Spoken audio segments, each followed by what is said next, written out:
You know what's wild? Most people are still overpaying for car insurance just because it's a pain to switch. That's why there's Jerry. Jerry's the only app that compares rates from over 50 insurers in minutes and helps you switch fast with no spam calls or hidden fees. Drivers who save with Jerry could save over $1,300 a year. Before you renew your car insurance policy, do yourself a favor. Download the Jerry app or head to jerry.ai/ACAST.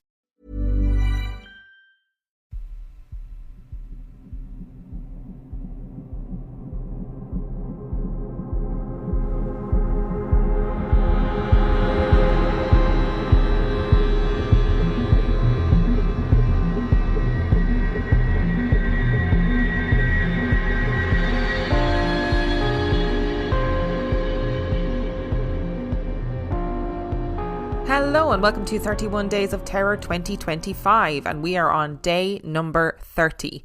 And I have two spooky stories for you today, and story number 1 comes from Ashley. We were living in southern Idaho, which is desert country. Our house backed onto a golf course, and across the street was a giant farm field that eventually blended into hundreds of miles of desert. It was stunning and isolating at the same time. We were getting ready to move across the country. My husband had already gone ahead with our eldest son, and I stayed behind with our younger boy-girl twins. My job was to finish packing, sell the house, and try not to lose my mind. For context, I consider myself pretty tough. I was in the military, then a firefighter, and I am not the kind of person who normally gets spooked being alone. Honestly, I usually prefer it. One night I woke up to this strange humming sound. I sat up in bed, ears straining, trying to figure out where it was coming from. I cracked a window. Same sound. I opened the front door. Same sound. It was like it came from everywhere and nowhere at once. Familiar but impossible to place.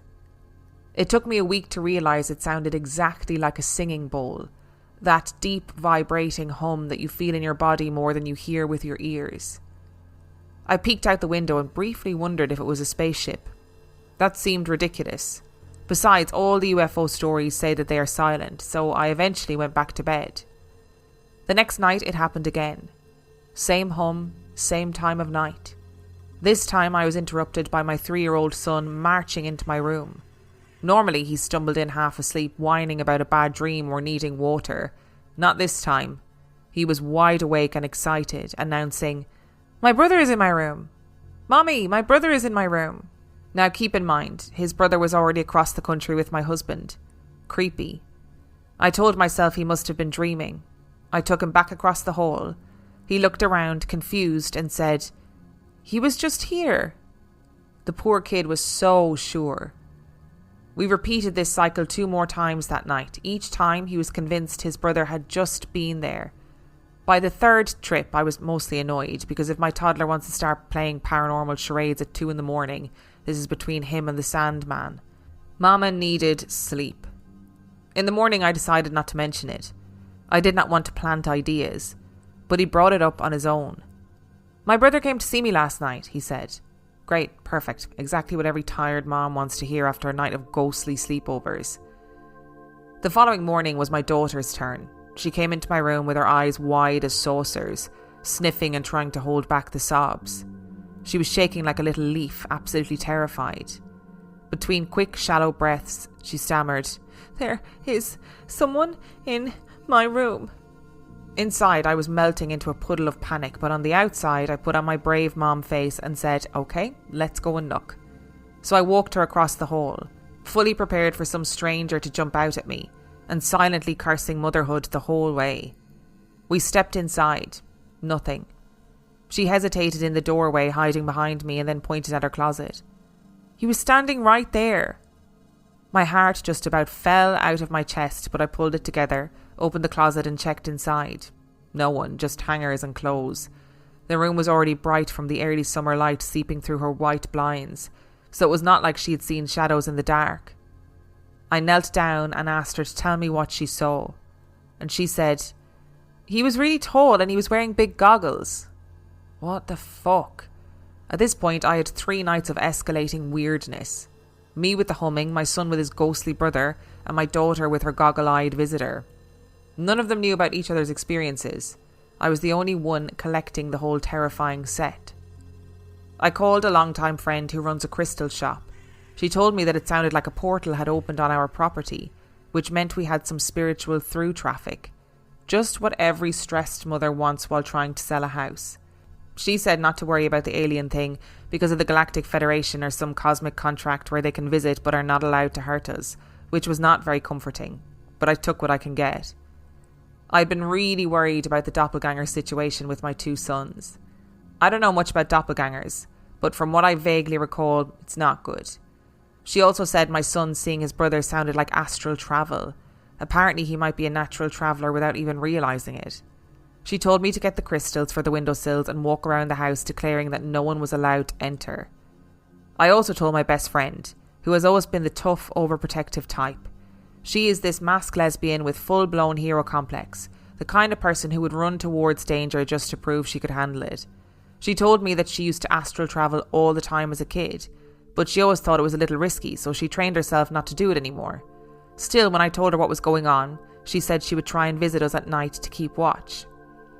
The next morning, she told me that she got to my house but could not get in. Something blocked her. Then I realised I had been very firm in my boundary setting. I had announced, "No one shall enter." Apparently, my spiritual bouncer was very literal. The following night, I amended my boundary setting, stating that she was allowed in, but no one or anything else was. And sure enough, she was able to visit. I know how crazy this sounds, but it really happened. And it was the most intense few days of my life. The doppelganger and the goggle-eyed alien figure were terrifying. But what I'm still most perplexed about is that strange humming sound. It was so much like a singing bowl and seemed to come from everywhere at once. I'd love to know if any other listeners have ever experienced something like that or knows what it could have been. I would love to hear their thoughts. Some friends have pitched in that it was the Earth's hum, but I'm not convinced because it only happened those few nights. And if I was tuned into the Earth's hum, I feel like I would hear it more consistently. So just as I stopped after I was recording that, I heard a little girl's voice go, "Mama?" And I honestly nearly flipped the desk. And then I remembered there is actually a little girl who lives next door, and it was her. But it scared the bejesus out of me, just to let everybody know. And now look, right, I say all the time that I hate people talking about portals. By people, I mean Zach Bagans and his ilk. But for somebody who says that she hates people talking about portals, I also secretly love people talking about portals, because what else explains this? I will say also that I was very proud when your friend who had the crystal shop was like, "Oh, your son is astral planing or astral travelling or whatever it is," because that's what I thought too. I was like, your son is obviously able to astral travel and is popping in to his old house. It makes total sense. And we've read stories about that a bazillion times where people astral travel in their dreams and go to other places, and it's a really fascinating thing. And I think actually, if you want some interesting reading, all the different studies that have been done into astral planing and astral travelling are really fascinating. And that hum feels like something supernatural, something paranormal. Like if it was the Earth's hum, is that even a thing? Surely you'd hear it more or hear it all the time.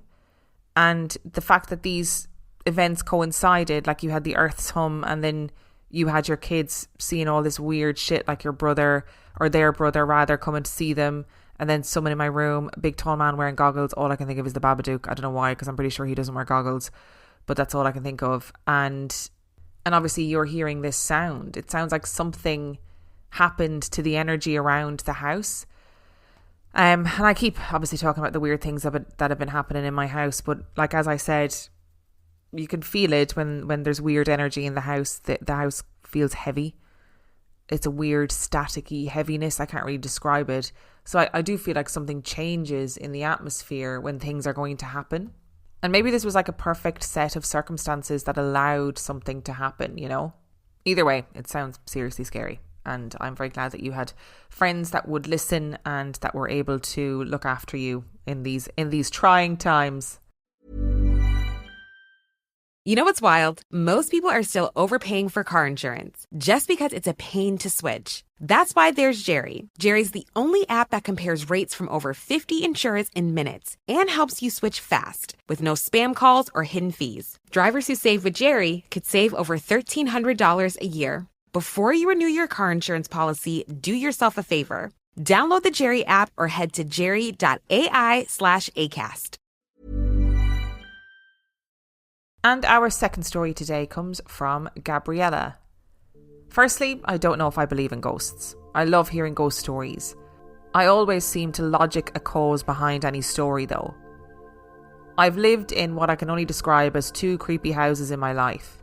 The first, as a child, I grew up in a 3-storey townhouse, a Victorian house built in the 1820s.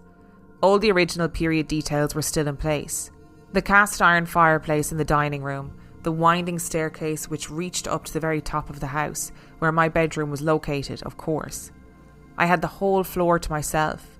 I was only about 4 or 5 at the time, but I distinctly remember feeling unwelcome in my own bedroom, like I wasn't alone in there. I felt the same in the empty spare room on the other side of the landing.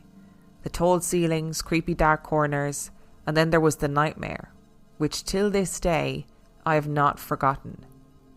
In the dream I was laying in bed asleep. I had a bunk bed then. My mother sat on the very corner point as if balancing there. She smiled and stroked my head as if to soothe me. As I looked around my bedroom in the dream, there were horrors in every corner, details which I honestly can't remember apart from one. A girl.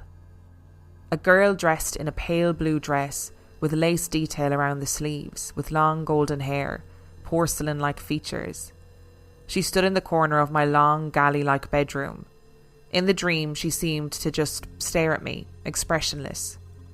When I woke, I was so scared I remember jumping out of my bunk bed as fast as I could, trying as hard as possible not to look at any part of my bedroom in the dark, just in case I might see the girl in real life. I ran to my parents' room. Years later, I learned that I wasn't the only one to experience something otherworldly on that top floor.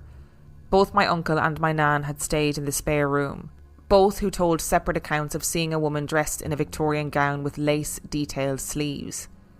We moved out of that house when I was 6 years old. I was glad to see the back of that house.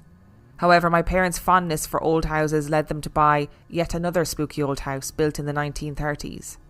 I'm now 36 years old and my parents still live in that same old house.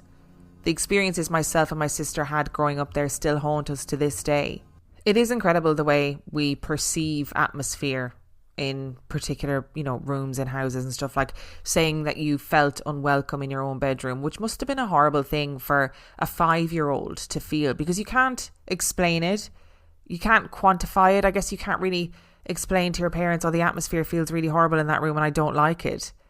Do you know? And that must be a really horrible thing. But there's something happens, as we've seen in the last story as well. Something happens in the air around paranormal shit. We feel it somehow, whether it's in our gut, whether it's our hair standing on end, whether it's our brain just being like, okay, you need to get out of this room.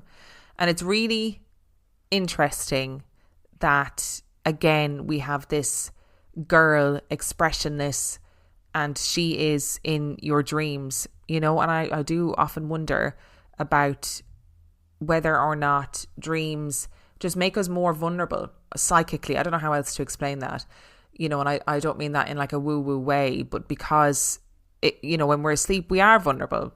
You're allowing your brain to do things it wouldn't do during the day. You're processing things that have happened. You're dreaming crazy stuff. We see it all the time with visitation dreams, with people who are astral projecting, astral traveling. Is it because we are allowing things to happen in our brains, and then of course, things are able to get in, or things are able to make themselves known to us that ordinarily we visually can't see? Either way, we just don't need any more creepy child ghosts, okay? Thank you so much for listening to today's episode. Thank you to Ashley and Gabriella for sending in your stories.